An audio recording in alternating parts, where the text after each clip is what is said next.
हिंद दोस्तों। क्राइम की दुनिया में आपका स्वागत है।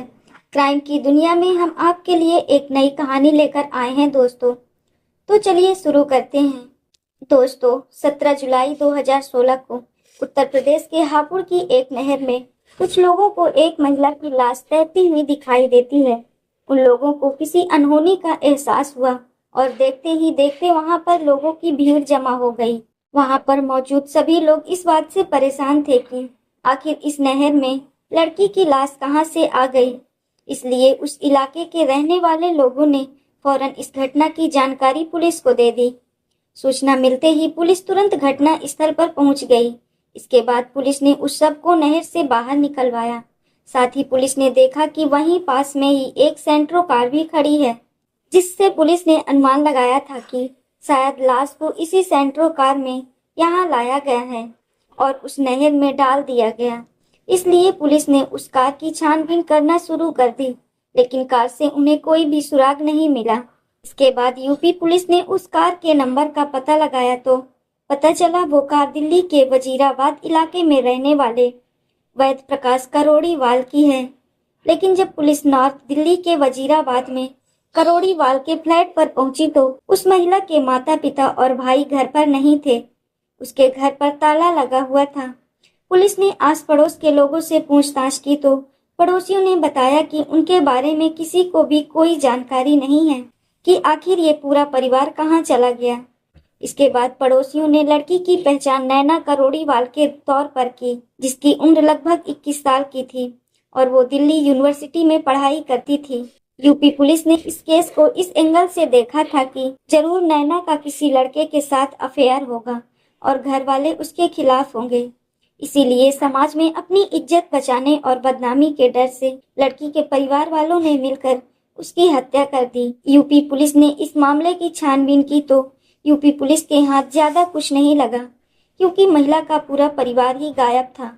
इसलिए पुलिस ने जब इस केस की चार्जशीट को कोर्ट में पेश किया तो पुलिस ने इस हत्याकांड को ऑनर किलिंग का मामला बताया और कोर्ट में कहा कि लड़की के घर वाले उसकी हत्या करने के बाद घर से फरार हो गए हैं। पुलिस की रिपोर्ट और सारे बयानों को सुनने के बाद कोर्ट ने नैना के पूरे परिवार को भगोड़ा घोषित कर दिया था। देखने से तो ऐसा ही लग रहा था कि जैसे ये केस पूरी तरह से ऑनर किलिंग का ही था और अब खत्म हो गया है। इसलिए ये केस बंद कर दिया गया और जब पुलिस ने इस घटना को ऑनर किलिंग बताकर केस को क्लोज कर दिया था तो उस समय हत्यारों की खुशी का कोई ठिकाना नहीं था, क्योंकि चार लोगों को मौत के घाट उतारने के बाद भी वो ऐश की जिंदगी जी रहे थे। लेकिन कहते हैं ना कि अपराधी चाहे कितना भी शातिर क्यों ना हो, आखिर वो कभी न कभी तो पकड़ा ही जाता है। ऐसा ही कुछ इस हत्याकांड में भी हुआ। इस घटना के 2 साल बाद दिल्ली क्राइम ब्रांच ने नैना की हत्या को लेकर एक ऐसा सनसनी केस का दावा किया जिसने पूरे पुलिस डिपार्टमेंट को हिलाकर रख दिया। दिल्ली की क्राइम ब्रांच ने ये दावा किया था कि नैना का परिवार ना तो कहीं भागा है और ना ही गायब हुआ है, बल्कि उसके परिवार के चारों सदस्यों की बड़ी ही बेरहमी से हत्या कर दी गई है। दरअसल दिल्ली क्राइम ब्रांच पुलिस को एक दिन इस केस से जुड़ा एक ऐसा राज पता चला जिसने इस पूरे मामले को ही पलट कर रख दिया। जांच के दौरान दिल्ली क्राइम ब्रांच को जो बातें पता चली वो बहुत ही चौंकाने वाली थी और इस तरह हत्या के 2 साल बाद मात्र एक सुराग ने इस हत्याकांड की सारी पोल खोल कर रख दी और उस एक सुराग की वजह से ही असल कातिलों का पर्दाफाश हो सका। दरअसल हुआ कुछ यूं था कि एक दिन अनजाने में मनोज बावला नाम के एक लड़के ने किसी से लड़ाई के दौरान धमकी देते हुए इस वारदात के बारे में किसी को चिताया था। उसने सेकी बघारते हुए कहा था कि उसने 2 साल पहले भी उसने कई लोगों का मर्डर किया था, लेकिन आज तक क्राइम ब्रांच पुलिस भी उसे पकड़ नहीं पाई है। और फिर ये बात किसी तरह से दिल्ली क्राइम ब्रांच पुलिस तक पहुंच गई। इसके बाद पुलिस ने इस केस की जांच फिर से शुरू कर दी और अब ऐसा लगने लगा था कि अब तो वैद प्रकाश फैमिली के हत्यारों को क्राइम ब्रांच पुलिस धर दबोचेगी। लेकिन दोस्तों इस कहानी में फिर से अचानक कुछ ऐसा हुआ जिसने पुलिस को भी घुमाकर रख दिया। दरअसल जब इस केस की जांच करते हुए पुलिस मनोज बावला तक पहुंची तो तब तक उसकी रोड एक्सीडेंट में मौत हो चुकी थी। यानी पुलिस के हाथ एक बार फिर से खाली थे। लेकिन फिर भी पुलिस ने हार नहीं मानी थी। पुलिस अपनी जांच में पूरा जी जान से जुटी थी और फिर जांच करते समय पुलिस को पता चला कि मनोज बाबला की दोस्ती अभिषेक पाल नाम के एक लड़के से थी। पुलिस को अभिषेक पर भी शक हुआ तो शक के आधार पर पुलिस ने उसे अरेस्ट कर लिया। लेकिन अब सवाल ये था कि आखिर इस परिवार से किसी की क्या दुश्मनी हो सकती थी, जिसके कारण इस पूरे परिवार को ही मौत के घाट उतार दिया गया था, और इसके पीछे हत्यारों का असल मकसद क्या था। और अगर नैना की लाश हापुड़ की नहर से मिली थी तो घर के बाकी लोगों की लाशें कहाँ थी। ऐसे बहुत से सवाल थे जो पुलिस के दिमाग में भी आ रहे थे, और इन सब सवालों के जवाब पाने के लिए पुलिस ने अभिषेक पाल से पूछताछ शुरू की। पहले तो अभिषेक ने पुलिस को गुमराह करने की बहुत कोशिश की, लेकिन जब पुलिस ने थोड़ी सख्ती दिखाई और उस पर अपना प्यार बरसाया तो अभिषेक टूट गया। लेकिन इसके बाद अभिषेक पाल ने पुलिस के सामने कुछ ऐसे दिल दहला देने वाले खुलासे किया जिन्हें सुनकर पुलिस के भी होश उड़ गए। लेकिन अभिषेक पाल ने पुलिस को ऐसा क्या बताया था, उसके बारे में जानने के लिए हमें इस घटना से पहले के समय में जाना होगा। दरअसल वजीराबाद के रहने वाले वैद प्रकाश करोड़ीवाल एक फाइनेंशियल थे। इसके अलावा दिल्ली में मजनू का टीला नाम की जगह पर उनका कपड़ों का व्यापार भी था, यानी उनके पास पैसों की कोई कमी नहीं थी। इसीलिए उनकी जिंदगी में सब कुछ बहुत अच्छा चल रहा था। उनके परिवार में उनकी पत्नी साधना और बेटी नैना के अलावा एक बेटा शिवम भी था। ये पूरी फैमिली बहुत हंसी खुशी से अपनी जिंदगी जी रही थी। लेकिन तभी अचानक एक दिन कुछ ऐसा हुआ जिसकी वैद प्रकाश परिवार ने कभी कल्पना भी नहीं की थी, और जिसकी वजह से इस पूरे परिवार को खत्म कर दिया गया। दरअसल वैद प्रकाश की दुकान पर रितेश कटियार नाम का एक लड़का काम करता था। उसे ऐसा लगने लगा कि इस नौकरी से वो अपने परिवार की जरूरत को पूरा नहीं कर पा रहा है, इसलिए वो अपना बिजनेस शुरू करना चाहता था। लेकिन कोई भी काम शुरू करने के लिए सबसे पहले इंसान के पास पैसा होना बहुत जरूरी है, जो रितेश के पास नहीं था। उसने इस बारे में वैद प्रकाश से बात की और उन्हें अपनी मजबूरी बताते हुए कहा कि उसके पास काम की शुरुआत करने के लिए पैसे नहीं हैं। इस पर वैद प्रकाश उसकी मदद करने के लिए तैयार हो गए, और इस तरह से रितेश कटियार ने अगस्त 2015 में वैद प्रकाश करोड़ीवाल से 9 लाख रुपए का लोन ले लिया। जिस समय रितेश ने कर्ज लिया था तो उस समय अभिषेक पाल उसका गारंटर बना था। इसके अलावा रितेश ने वैद प्रकाश करोड़ीवाल की दुकान भी किराए पर ले ली थी, और इस तरह वैद प्रकाश करोड़ीवाल की मदद से अब रितेश ने अपना काम शुरू कर दिया था। शुरू में तो सब कुछ बिल्कुल ठीक चलता रहा, और हर महीने रितेश कटियार वैद प्रकाश को लोन की किस्त भी दे दिया करता था। लेकिन कुछ समय बाद उसका बिजनेस दिन पर दिन खराब होता चला गया और उसे नुकसान होने लगा। लगातार नुकसान होने की वजह से अब रितेश के लिए हर महीने लोन की किस्त भरना और दुकान का किराया देना बहुत मुश्किल हो गया था। जब रितेश कटियार ने कर्ज की किस्त और दुकान का किराया देना बंद कर दिया तो पहले तो वैद प्रकाश करोड़ीवाल ने उसे प्यार से समझाया कि वो समय पर उन्हें उनका पैसा दे दिया करे। लेकिन फिर भी जब रितेश कटियार ने उनका समय पर पैसा नहीं दिया तो वैद प्रकाश ने उसके ऊपर अपने पैसे वापस देने के लिए प्रेशर बनाना शुरू कर दिया। बस इसी बात को लेकर उन दोनों में आए दिन बहस होने लगी थी। पैसों की वजह से उन दोनों के बीच में बहुत ज्यादा कहासुनी भी हो गई थी। लेकिन फिर भी इस समस्या का कोई हल नहीं निकला था, क्योंकि रितेश कटियार का बिजनेस पूरी तरह से ठप हो गया था। तो ऐसे में उसके पास वैद प्रकाश को देने के लिए पैसे नहीं थे। इसलिए रोज रोज की लड़ाई झगड़ों से रितेश कटियार बहुत परेशान हो गया था। वो इन सब चीजों से छुटकारा पाना चाहता था। इधर वैद प्रकाश अब रितेश कटियार के गारंटर अभिषेक पर भी पैसे वापस करने के लिए दबाव बनाने लगा था, जिसकी वजह से अभिषेक भी परेशान हो गया था। और जब किसी तरह से उन्हें इस समस्या का कोई हल नजर नहीं आया तो फिर एक दिन उन दोनों ने ये फैसला किया कि अब वो लोग इस समस्या का कोई बहुत ही अच्छा हल निकालेंगे। यानी उन्हें अब कुछ ऐसा करना होगा कि जिससे ये मामला पूरी तरह से खत्म हो जाए। और फिर उन दोनों के शैतानी दिमाग में एक ऐसा घिनौना आइडिया आया जिसने इंसानियत को शर्मसार कर दिया, क्योंकि अब वो दोनों कुछ बहुत ही भयानक करने वाले थे। काफी सोच विचार करने के बाद उन्होंने प्लान बनाया कि वैद प्रकाश को हमेशा हमेशा के लिए मौत की नींद सुला दिया जाए। इस हत्या की साजिश में उन्होंने 2 और लड़कों मनोज बाबला और सोनू को भी शामिल कर लिया था। इसके बाद प्लान के मुताबिक अभिषेक ने नैना के छोटे भाई शुभम को ड्राइविंग सिखाना शुरू कर दिया था, क्योंकि उसका मकसद ये था कि वो इस परिवार के करीब आ जाएं, जिसमें वो कामयाब भी हो गया था। फिर जब उनको लगने लगा कि सब कुछ उनकी योजना के अनुसार हो रहा है, तो तब उन्होंने 15 जुलाई को वैद प्रकाश करोड़ीवाल की हत्या की योजना बनाई। हत्या वाले दिन यानी 15 जुलाई 2016 को अभिषेक पाल लगभग सुबह 11 बजे के समय वैद प्रकाश करोड़ीवाल के घर पहुंच गया और उसने वैद प्रकाश से कहा कि आपके बेटे शुभम की कार के टायर खराब हो रहे हैं, उन्हें चेंज करवाना बहुत जरूरी है।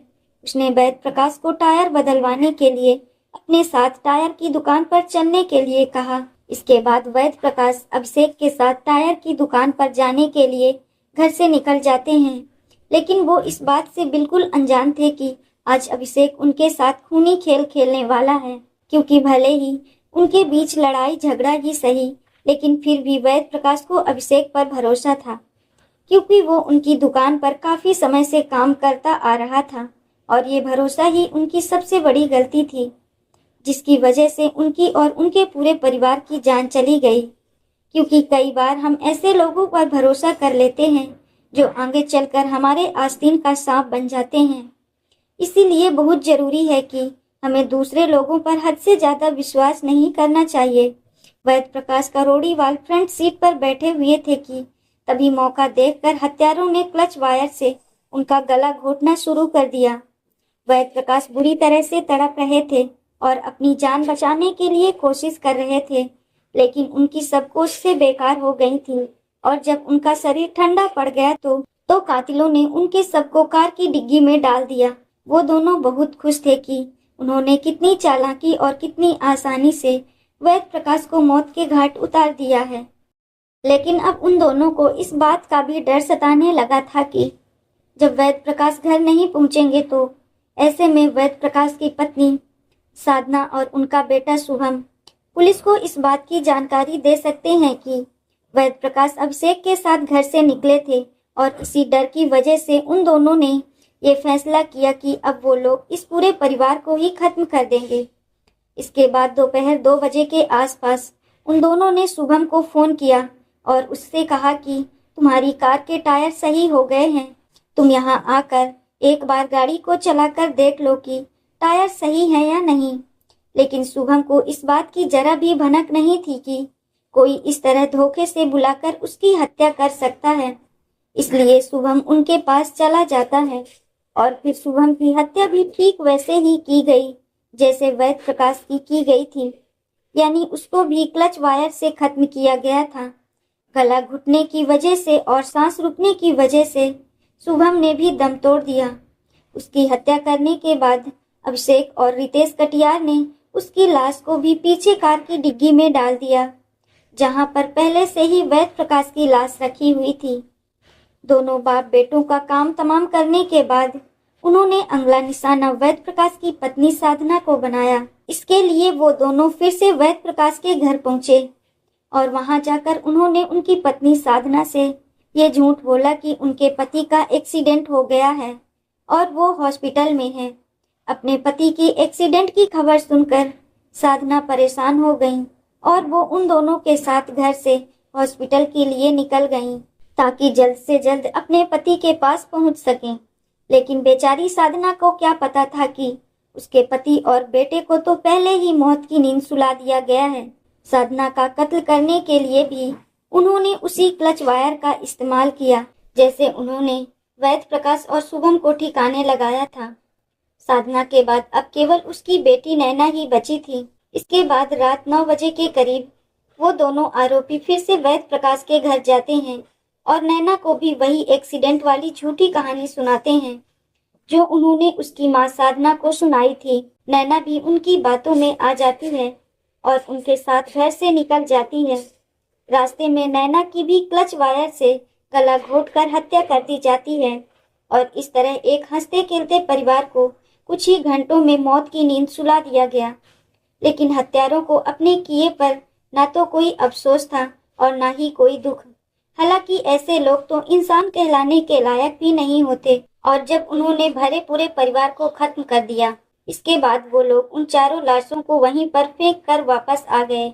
इसके बाद 16 जुलाई की रात को ही एक बार फिर से वो चारों उस स्कूल में गए और उन्होंने सभी लाशों को एक एक करके कंबल में लपेटा और एक बार फिर से कार की डिग्गी में रख दिया। लेकिन इस बार इस्तेमाल की गई कार वैध प्रकाश की थी और ये वही सेंट्रो कार थी जो हापुड़ की नहर के पास मिली थी। वो दोनों हत्यारे बहुत ही चालाकी से अपना काम कर रहे थे ताकि किसी को भी इस हत्याकांड की भनक ना लगे। इसलिए उन्होंने उन सबों के ऊपर परफ्यूम से भरी पूरी बोतल उड़ेल दी थी ताकि किसी को बदबू ना आ सके। इसके बाद हत्यारे सेंट्रो कार को लेकर यूपी के हापुड़ पहुंच गए और वहां पर अप्पर गंगा नहर में उन चारों लाशों को डाल दिया। फिर अगली सुबह कुछ लोगों ने एक महिला की लाश को नहर में देखा, जिसके बाद पुलिस को बताया गया। नैना की लाश तो पुलिस को मिल गई थी, लेकिन बाकी 3 लोगों की लाशों के बारे में आज तक कुछ पता नहीं चल सका है।